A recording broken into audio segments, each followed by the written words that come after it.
let's talk TV shows. We've covered essential films that everyone wanting an education in Sapphic cinema should watch in the first part of this series. Link in the title cards if you've missed those. Now let's turn to TV and look at notable TV episodes and TV series with Sapphic representation that I think everyone should check out. Before TV shows introduced regular Sapphic characters, there was the gay episode, and there are a few that I think that everyone should check out. The Golden Girls is a beloved classic comedy show and one that is popular with the LGBTQ community. One of the reasons for this is due to its willingness back in the wilderness of the 80s to trailblaze by touching on queer topics. It did this in 1986, the episode Isn't It Romantic?, when Sophia, Dorothy's friend, comes to stay after her partner Pattie has died.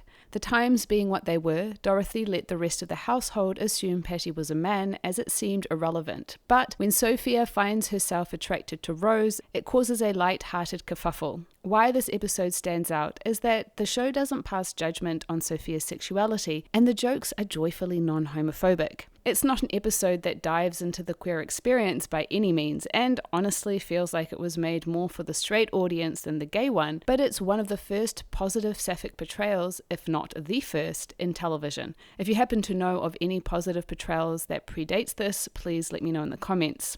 While there are other woman love woman moments of note between 1986 and 1995 that I'll cover in my next video on the history of Sapphic film and TV, the next piece of content that I think everyone should watch is from the Star Trek franchise. Deep Space Nine decided to explore a same-sex storyline in the episode Rejoined, where the main character of Jadzia Dax meets her wife from a previous lifetime. Jadzia is a Trill, which is a humanoid species which is joined with the symbiont Dax, essentially a slug-like creature that can pass through multiple Trill hosts over the length of its lifetime. When a symbiont changes host, they retain their memory, but it is expected that all ties to the previous life is cut, which includes not rekindling any relationships. It is in fact deeply taboo and will result in excommunication from the Trill society. However, when Dax's wife from a previous life, Dr. Lenara Khan, turns up on Deep Space Nine for work, all the emotions come flooding back for both of them so strongly that they can't ignore it. The parable for the gay experience is obvious in this sci-fi setup, even though them both being in a female body isn't mentioned. What makes this episode stand out is that while they had been lesbian kisses on TV before, this one wasn't just a peck on the lips, as you can see. Nor was it a sweepstakes stunt as was popular in the 90s for ratings. Also, I do enjoy a bit of Star Trek, as you may already know from my video essay on why Janeway and Seven make a logical couple on Star Trek Voyager. So I think it's essential viewing.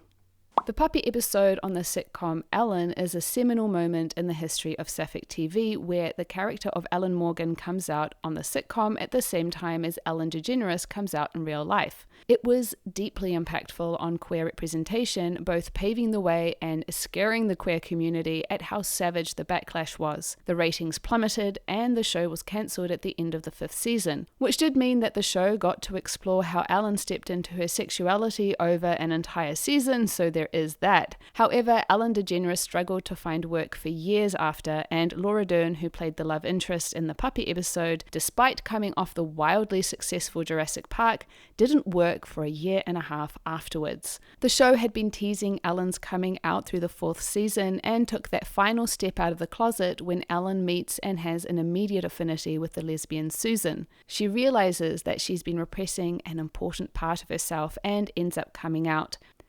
Let's move on to TV series. If you've been following my channel, you will not be surprised to see this one on the list. Xena was a historical fantasy show about a warrior who, with her sidekick Gabrielle, roamed the Greek countryside seeking redemption from her evil warlording ways. It was a show that was dealing with some dark themes, but also had no problem switching to straight-up comedy episodes. She was amongst the new wave of fleshed-out female protagonists of the 90s, along with characters like Dana Scully of The X-Files and Catherine Janeway of Star Trek Voyager. And I've heard say that Xena was part of the inspiration for another series on this list, Buffy the Vampire Slayer. What's so gay about the show? Well, pretty much everything. She and Gabrielle quickly became lesbian icons. While the show could never explicitly come out and say that Xena and Gabby were a couple, the show went to all lengths to show that they were, and in so doing, garnered an army of loyal Xena fans that continue even today. If you're curious, I've made a series going over their gayest moments, so check out the playlist in the title cards at the top of the screen. Now, while the backlash was intense with Ellen's coming out, it did open the way for the next wave of lesbian representation. No longer cloistered to special episodes or to subtext, the next major woman love woman storyline to grace the TV screen was Willow and Tara on Buffy the Vampire Slayer starting in season 4. Willow had previously been in a relationship with the guy, but after that ended, a romance blossomed when she met Tara at university and they became a long-term couple on the show.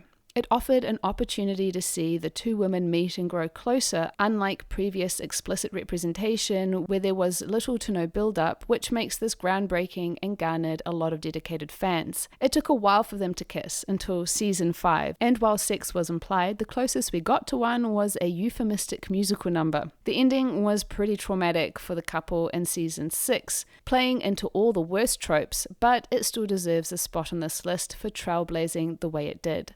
And then came the L Word in all its Sapphic glory, following the lives of a close-knit group of lady-loving ladies in LA. It was unabashed, blazing through all the tentative censored stories that had come before. It depicted a queer reality that was both affirming and aspirational, with no cares for how a straight homophobic audience would react. It centered queer lives and was clearly made for queer women, rather than it being about educating conservative audiences, or the story being muzzled by fears of reactions from conservative audiences.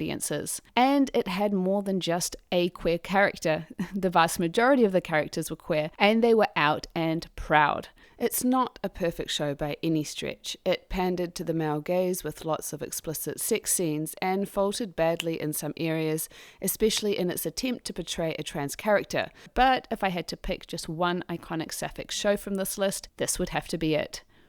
I debated on which to go with, South of Nowhere or Sugar Rush. They both came out at the same time, both with teen protagonists who are dealing with their sexuality and being in love with their best friends. In the end, I think both are important shows. I know South of Nowhere had a huge impact on the teens of the 2000s era, and I know Spashly was a major ship. I was surprised at how unabashedly they dealt with Spencer's coming out journey, which was a first from the teen perspective, and therefore a milestone in Sapphic TV. What I liked less was the OCCW vibe where everyone is gorgeous and teens interact like mini adults. Also, they were clearly censored once they got together, and the show kinda lost me with its constant on and off again drama. Sugar Rush was a more offbeat show, which ultimately was more my vibe. I thought it did a better job at capturing the emotional world of the teenager, the feelings of first love, and the general messiness of figuring out who you are. It also let Kim have sexual desire, and while it wasn't much more explicit than South of Nowhere, I didn't feel like they were being censored in the same way. It also centered Kim completely. This was not an ensemble cast with multiple other storylines going on. Sugar Rush had a single Sapphic protagonist, which means the entire show was about her, which I appreciated. I could have nominated Beth from the soap Brookside as the first major lesbian storyline on a soap in 1994, or Bianca Montgomery from All My Children, but for a few reasons, Otalia gets my vote.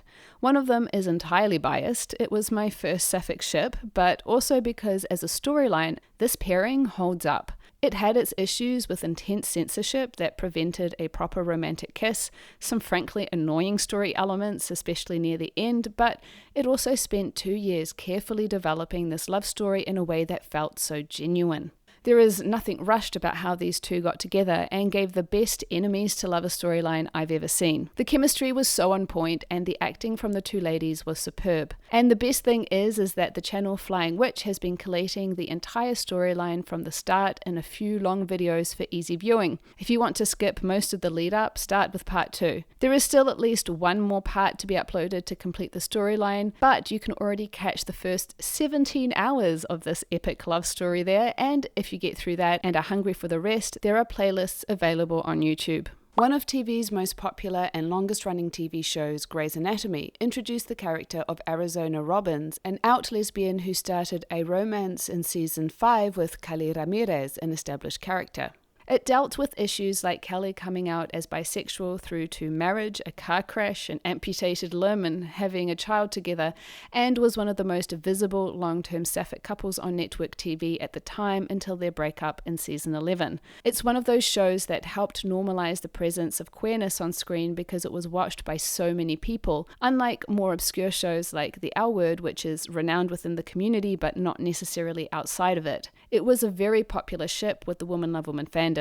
The relationship got pretty messy near the end, but it's still an important couple in queer representation. Something else that was super messy was GLEE. It didn't start out with any Sapphic characters, but did drop a few hints that Santana and Brittany might be hooking up. Audiences really responded to that, asking for it to be made official, and, in a rare turn of events, the show did just that, going as far as to having the couple marry in the final season. There was also, of course, the epic subtext ship of Faberry, which is also part of Sapphic film and TV history.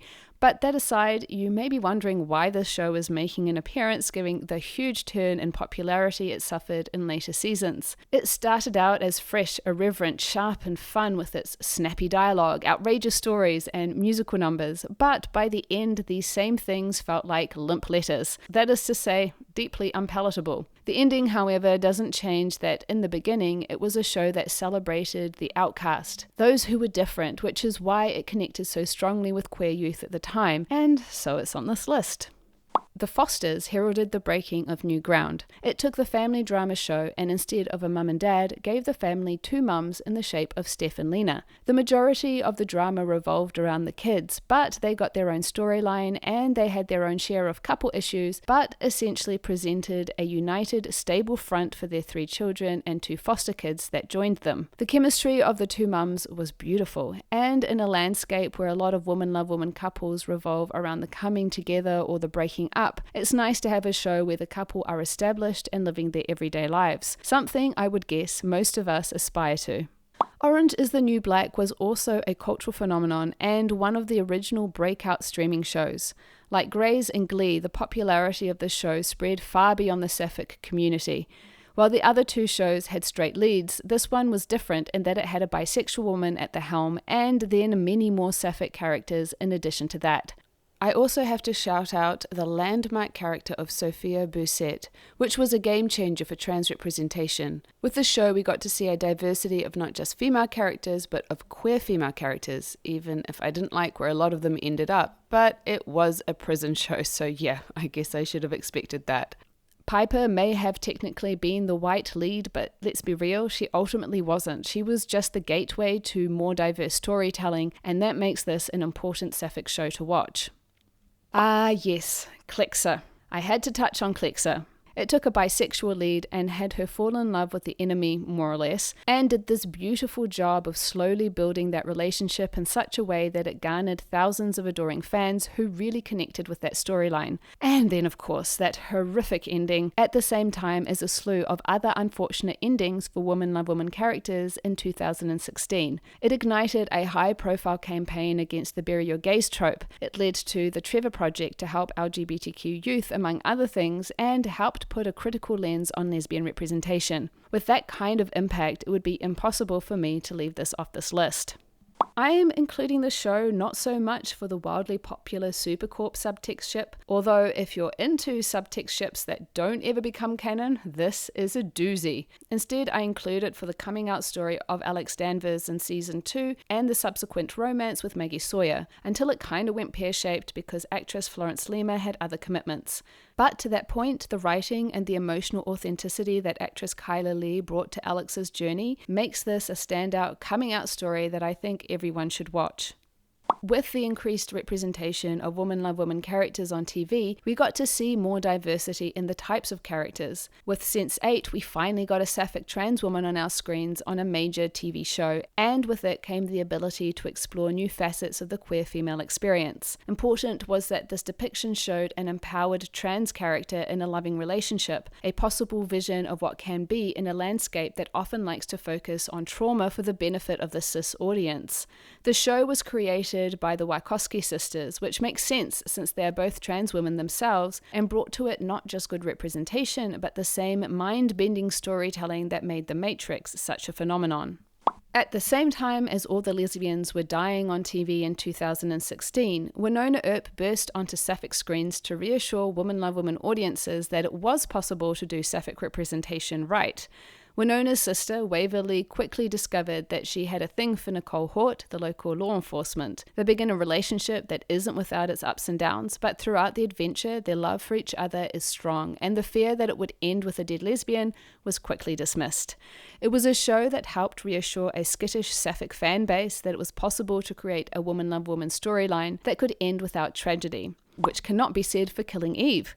While it started out strong with its first season, the subsequent ones were a downhill spiral ending in season 4, which was, to put it succinctly, an absolute disaster. But it's still a show that I think should be on this list. Less for it being a good show to watch, although I was good with the first 3 seasons, but more to see what a train wreck looks like. To see how far a show can fall when entrusted to the wrong person. Killing Eve was a certified phenomenon that outstripped any others on this list in popularity, with 2 female protagonists that were fresh and exciting. The chemistry between them was phenomenal, the tension palpable, and it was mishandled atrociously. I did a critique on how Killing Eve ended, so check that out if you want to go deeper into what went down. A material that was handled with far more care was Gentleman Jack. The mere fact that it was based on a real-life lesbian who left behind detailed diaries of not just her business dealings in coal but her many romantic conquests with women makes it worthy of this list, but added to it was excellent writing, performances, and production quality. It challenged our very narrow ideas of what women could be back then. Anne Lister, with the privilege of her wealth, was able to create a remarkable life for herself, one where she was even married to another woman, unofficially of course. The tragedy is that it was cancelled before it could tie up its narrative threads, but both as a show and as a slice of history, it's worthy of being on this list. Similarly, A League of Their Own took real-life stories and fictionalized them into this recently released series, although it's far more loosely adapted than Gentleman Jack. It focuses on the lives of women who are playing baseball during the 1940s, around the time that men were at war and a women's baseball league was created to fill the gap they left behind. With a number of queer women attracted to the sport, the show consequently had a heavy queer focus, offering up some diverse representation that has rarely been seen before. Only the L word exceeds this show on the gayness meter. While it explores the reality of race and sexuality for the characters, I also somehow found it a deeply comforting show to watch, and I think it's essential viewing. Some other shows that deserve a special mention: First Kill, The Haunting of Bly Manor, Dickinson, The Married Woman, Vida, and Batwoman. There are, of course, many other impactful shows, so let me know which ones I missed. Also, I am slowly approaching the 10k mark and have an idea to celebrate that includes a live stream and a kind of game based off the L word chart, but for TV and film, which should be fun, so subscribe to make that happen. Be sure to check out other videos on my channel, and until next time, lady lovers.